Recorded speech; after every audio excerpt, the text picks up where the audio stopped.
They have 30 years experience leading advanced analytics and AI, which is another way of saying they're old. They have tackled hundreds of major programs and projects, which is probably why they're bald. They are working in retirement to help America win the global AI competition, which is to say that their views are their own. This is AI4Leaders by AI Leaders. Practical, to-the-point content helping you drive results with AI. Here's Chris and Frank. Welcome to the AI Leaders Podcast. I'm Frank Strickland. I'm Chris Whitlock. Chris, before we jump into today's episode, which is going to touch on something that I think has been all the rave in AI and a lot of people will be interested in, just want to tell our listeners briefly, we have a free gift for you. If you go to our website, ai4leaders.com, there is a small document that you can download there that is going to help you mitigate one of the greatest risks in project execution that no other AI or analytics process methodology talks about. So just go to our site, ai4leaders.com, and you can download that, share it with others. It is our free gift to you. So, Chris, we are going to talk about leading and the use of questions. This struck me many years ago in my leader development journey. I was interacting with one of the vice chiefs of the military service, and I was trying to get prepared to have this interaction, and I asked someone, what type of leader is he? And I was told that he was an interrogatory leader. You know, being a boy from Kentucky who spent my formative years in the Marine Corps, I had to go look interrogatory up. We normally don't use that many syllables when we're talking. And so I really began to think about that. And the bottom line, and we go into more detail in our book and in the courses we teach on this, but the bottom line is, I think the acme of skill for a leader is asking an informed question that causes the practitioner or causes your leader or your teams to think and engage and interact and act in a way that they might not have if you hadn't asked the question. And so, you know, we are very big on helping leaders be informed enough on AI that they can use questions to help lead the work and lead the teams. And so we're going to talk today and do a little question and answer demonstration, but we're going to talk about ChatGPT and good questions and not so good questions. Before we get into, you know, showing a demo of ChatGPT, Chris, ChatGPT is part of a larger body of AI models called generative AI models. What the fetch, you know, for the layman, do we mean by generative AI? Interrogatory and exactly. Yeah, generate. This is AI that generates an output, and you see it in play. There's some really popular ones that have come out, but even in the last couple of months, Lensa, which is an image-oriented generative AI. You give it input images, and it does enhancements using models and creates outputs. It is generative AI in an image context. A chat GPT, you know, look up the acronym. I'm not going to bother to expand that right now, but it is also generative, but in text. So you're creating a model that allows you, in this instance, chat is the key word, giving it a question, and as with a chat bot or question and answering system, it's going to give me a response. And it's doing that based on this large language model that that underpins it. But that's ChatGPT. It's part of the OpenAI project. They have done some really fascinating Yeah, work really. over recent years. Yeah, and we write about it in the book. We cover it in the training for an AI leader. Really something you ought to be aware of. You think about this, Frank, I was mulling over earlier. There are about 165 million employment age citizens in the United States. About 1 million have created a chat GPT account. So there are a lot of people that are hearing about it but have not used it. You don't have to use it to have an understanding, but that gives you an idea, and we thought it would be useful just to use that today to illustrate some things. Cool, cool. Why don't we just show people a demonstration of it, because probably most of our listeners have heard about it. They may not have created an account as you just illustrated, and are actually experimenting with it. Sure, I'll bring up a screen and show that. Okay, Frank, so this is the entry screen for ChatGPT. And as I mentioned earlier, it is like a chat bot in functionality, and we see these deployed commercially in some areas in government. A chat bot can, over the internet or other, take queries with someone needing services and iterate a response. For example, my internet provider regularly uses chatbots. If I have a problem I need to resolve, I'll go back and forth with a chatbot.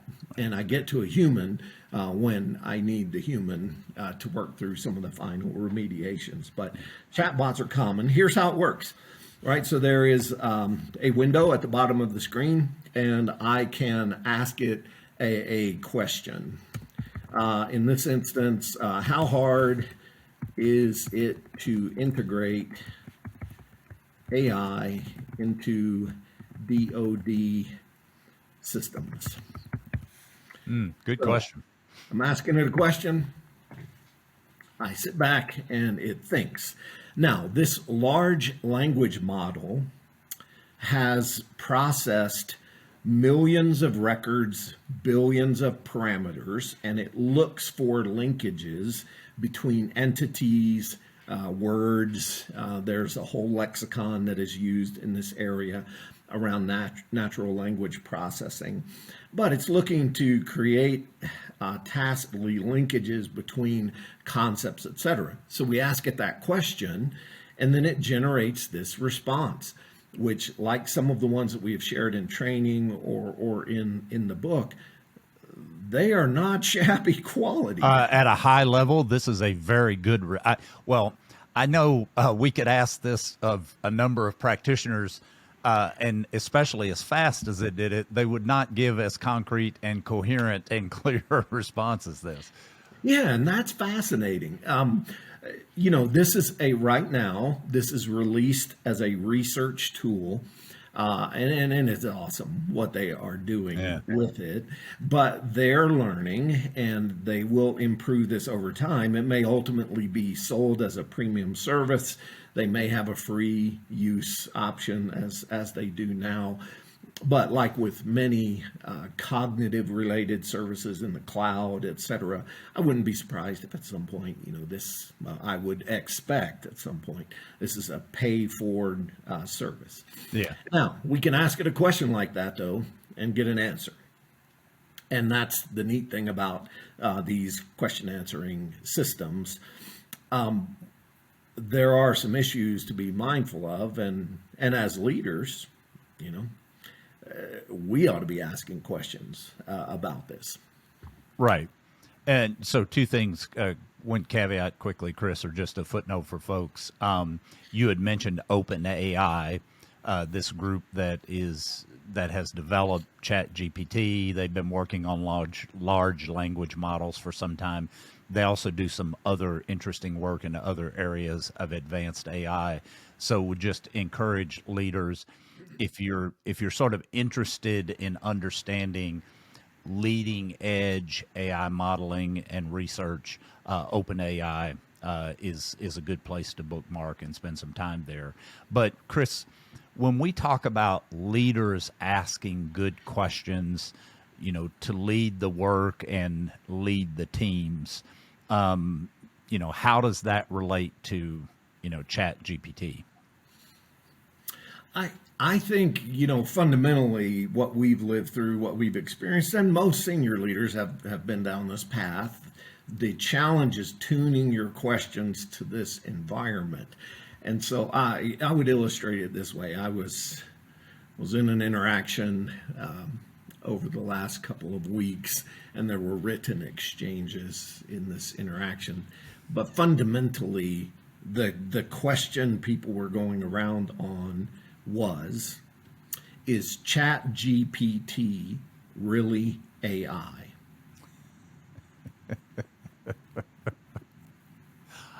So, for anybody that's watching the podcast, We should do a 1-second podcast episode on that question. yeah, yes. The interesting thing to me is you can experience this question answering process, which can generate lists, which can suggest corrections to computer programming code, given an input. It's a pretty fascinating capability. But that was the nature of question that this one group was going around on. Is this really even AI? And one particular participant in this is, no large language model is ever AI. That is not AI at all. Yeah. And it was causing me to have hives. Just personally, we have been around the barnyard enough. Let's just forgive me for interrupting. I want to remind you now, because I know where your mind is going in terms of the frustration on these sort of questions. We're generally keeping this podcast to kind of a G-rated, or worst case PG. So, yeah, but it's a really frustrating aspect of many of these things, and I think a consciousness for a leader is, where do I start to engage with conceptual questions? And I might argue that's a bit of a conceptual question. Is this even AI? If a tree falls in the woods and nobody's there to hear it, does it really make a noise? Yeah, exactly. I'm not sure that that's a very potent question, but there's a lot of that. There's a lot of that in this community, and it can manifest itself in a wide variety of forms. So when we wrote the book, we actually took a little bit different tact in framing AI and how to think and interact about this more constructively, because there are a variety of ways that it can manifest itself. And if in our routine interactions, we take this very narrow doctrinaire approach, our view is that's not so helpful. Yeah. Yeah. In fact, in the book, we won't unpack all the axioms. In the second chapter of the book is around thinking and communicating about AI. And there are 4 axioms in there. But the first one really deals with focusing on the mission problem that we're trying to solve. There is just far too little conversation on what problem are we trying to solve, what performance are we trying to impact, what do we know about the baseline performance that we say we're trying to impact, what question are we trying to answer in the mission space, as opposed to even things like these frameworks for AI. And we put one in the book from Gartner, which is a fine framework, but we put it in as an illustration. It's a conceptual framework. And I would just say to all of you all who are in industry, but also those of you who are in government that are leading AI activities, the people you are serving do not give a tinker's damn about any of these conceptual frameworks. They just do not care. And in fact, if you found somebody in the mission that cared about one of those, I'd go look for a different customer, because chances are you're not going to get anything done in that mission. They want practical things, and practical is defined first and foremost. What is it going to do to help them in the sense making, decision making, and action taking cycle?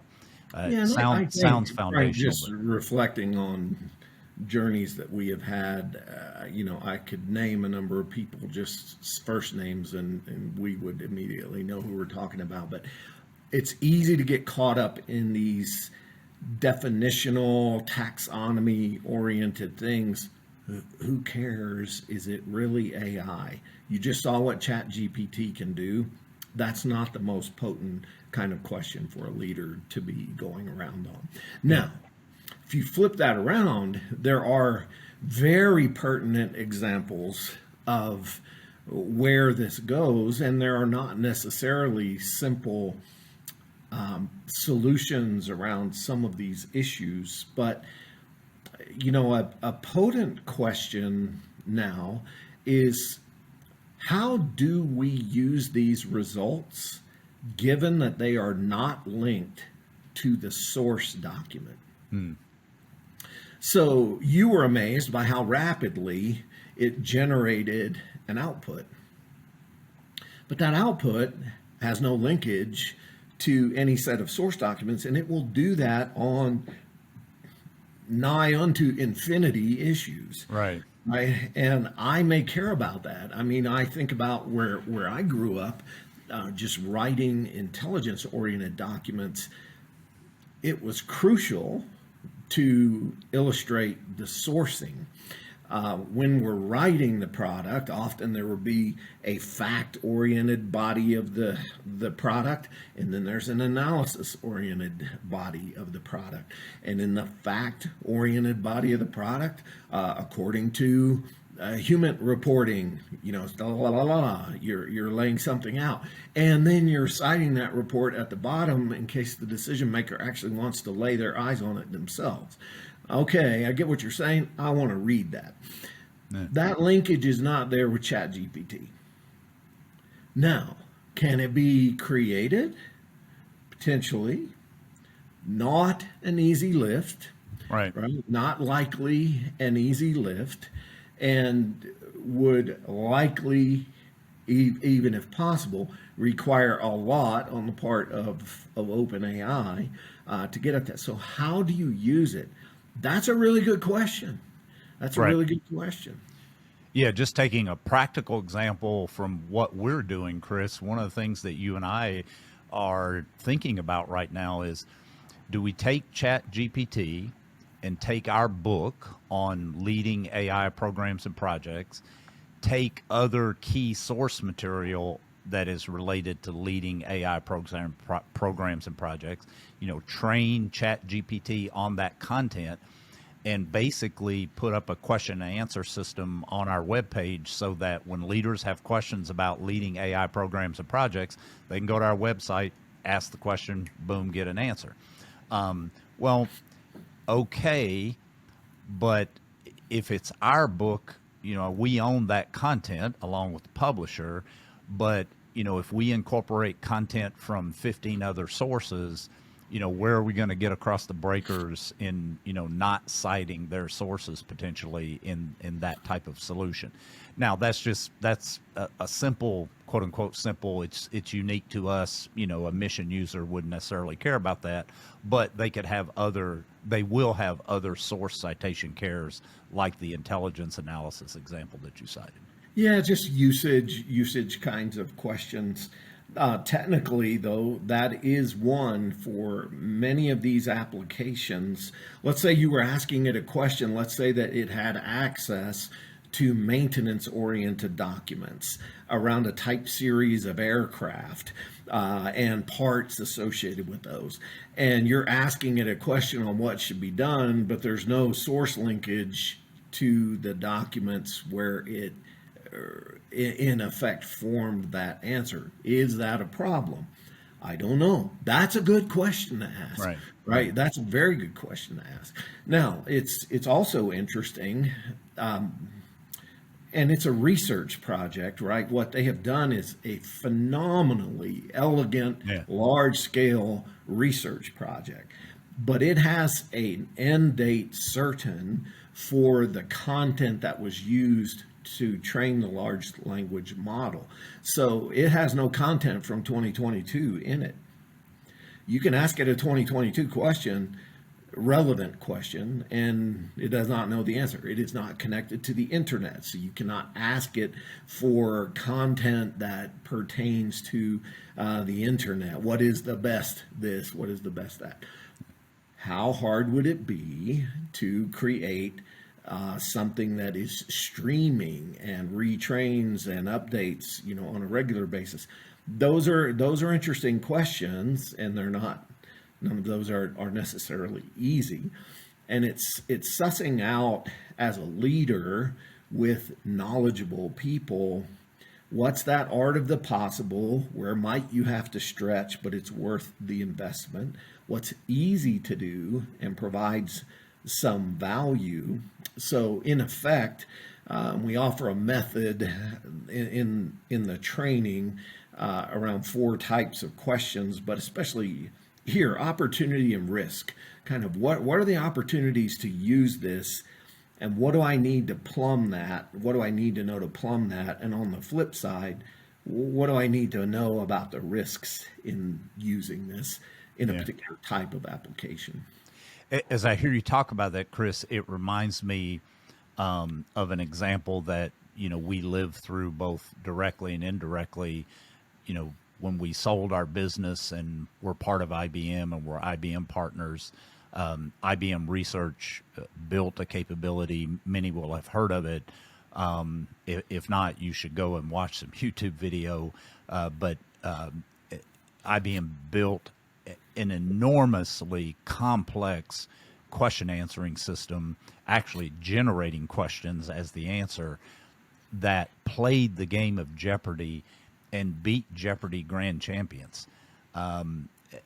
Just something that, if you would have been told 20 years ago that a machine was going to play Jeopardy and was going to beat Jeopardy grand champions at Jeopardy, and the machine was just going to be, no human there. It was going to receive the audio from the host, translate that, formulate the question, buzz back in, and deliver the question as the answer faster than Jeopardy grand champions. It would have stretched your, only the people who are woohoo tiggerish on, what machines can do would have believed that. But IBM successfully built and deployed that capability and played the game and won. Yet when it came time to then take that capability and that architecture and those models and translate them then to other problems, in some cases it proved to be enormously challenging. Exactly. And I think that's, part of what leaders want to have in mind is how easy is it for a team of mind to integrate a capability into a program? Is it worth initiating a project to begin that process? How many different facets of it are there? Those are quite different questions from, is this really AI? And there are other categories or other types of questions we could put in that same category. They're just less helpful if your goal is introduce much more aggressively and on an accelerated basis AI-enabled capabilities into the department, into the national security environment. We all need to improve our ability to ask the right questions and then square up on the priority activities in order to drive the maximum rate of progress into our systems, enduring systems. So that's a little bit of overview on ChatGPT from my perspective, and and some of the question asking issues. Yeah. So what Chris and I are doing in ai4Leaders.com, in the book that we wrote, Winning the National Security AI Competition, a practical guide for government and industry leaders. You can find it on Amazon, where you find your books. and the courses that we have developed and are promulgating online through ai4Leaders.com is just this. We are trying to equip you to ask better questions about the work and about the people doing the work at a high level, much more detail in the book and in the courses, but in those two dimensions, the work content and the people and the teams doing the work, so that you can be a better leader, whether you are a practitioner rising into the leader ranks and want to gain leadership experience, or whether you're already a senior leader or you're somebody in the mission or in the business back office that needs to interact on AI and have an impact, but you need to be equipped and understand enough beyond awareness so that you can engage. That's what we're doing. So you can go to our site, ai4Leaders.com. Please subscribe to our YouTube channel. Like this content if you would. If you're getting this through our podcast on Apple or Spotify, please rate and review us. It will help get the word out to other leaders.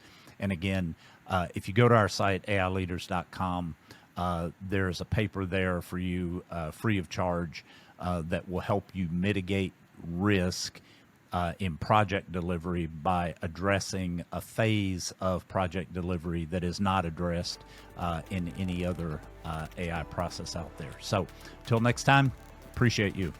Indeed.